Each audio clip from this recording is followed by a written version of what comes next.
ഇപ്പോൾ നഴ്സറികളിൽ ധാരാളമായിട്ട് ലഭ്യമാവുന്ന ഒരിനം പ്ലാവാണ് Vietnam super early. അപ്പോൾ അതെല്ലാവർക്കും സുപരിചിതമാണ് ആ ഒരു ഇനത്തെപ്പറ്റി. ചെറിയ പ്രായത്തിൽ തന്നെ ധാരാളമായിട്ട് കായ്ക്കുന്ന ഒരു ഇനം പ്ലാവ് കൂടിയാണ്. അപ്പോൾ ഈ കാണുന്ന പ്ലാവ് എന്ന് പറയുന്നത്, ഇതിനകത്ത് നോക്ക്, ചക്ക ചെറിയ പരുവത്തിൽ തന്നെ, ഇതൊരു 3-4 വർഷം കൊണ്ട് തന്നെ കായ്ച്ചു തുടങ്ങിയതാണ്. ഇതിപ്പോൾ 5 വയസ്സുണ്ട്. അപ്പോൾ അതിൽ ധാരാളമായിട്ട് അത് കായ്ക്കും. പക്ഷേ ഇതിന് ഒരു ബാക്കിയുള്ള പ്ലാവ് ഇനങ്ങളുടെ കൂട്ടല്ല. നമ്മുടെ കാലാവസ്ഥയിൽ വരുമ്പോൾ, പ്രത്യേകിച്ച് കേരളത്തിലെ കാലാവസ്ഥയിൽ, ഇത് പെട്ടെന്ന് തന്നെ ചീക്കൽ രോഗം വന്ന് നശിച്ചു പോകുന്നതാണ്. നല്ലപോലെ കായ്ച്ച് നിൽക്കുന്ന പ്ലാവ് പോലും ചില ദിവസങ്ങളിൽ നോക്കിയാൽ ആ ഒരു പ്ലാവ് ഉണങ്ങി തുടങ്ങുന്നതായിട്ട് കാണാം.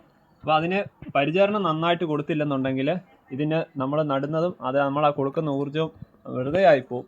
അതുകൊണ്ട് ഈ വേനൽ ഇത്തരത്തിലുള്ള സമയങ്ങളിൽ ഇതിന് ഫംഗിസൈഡ്, അതായത് സാഫ് എന്ന ഫംഗിസൈഡ് ഒന്നുകിൽ ഇതിൻ്റെ തടികളിൽ തേച്ച് പിടിപ്പിക്കുക, അതേപോലെ ചുവട്ടിൽ നന കൊടുത്തതിന് ശേഷം നമ്മൾ ഒഴിച്ചു കൊടുക്കുകയും ചെയ്യണം. അതായത് 2 ഗ്രാം സാഫ് 1 ലിറ്റർ വെള്ളത്തിലാക്കിയിട്ട് കൊടുക്കണം. കാരണം ഇതിനകത്ത് ഇനി അതും അല്ലെങ്കിൽ ബോഡോ പേസ്റ്റ് തേച്ചാലും മതി. അത് കോൺടാക്ട് ഫംഗിസൈഡാണ്. അത് ഇതിൻ്റെ തടിയിൽ തേച്ച് പിടിപ്പിക്കുന്നത് നല്ലതാണ്.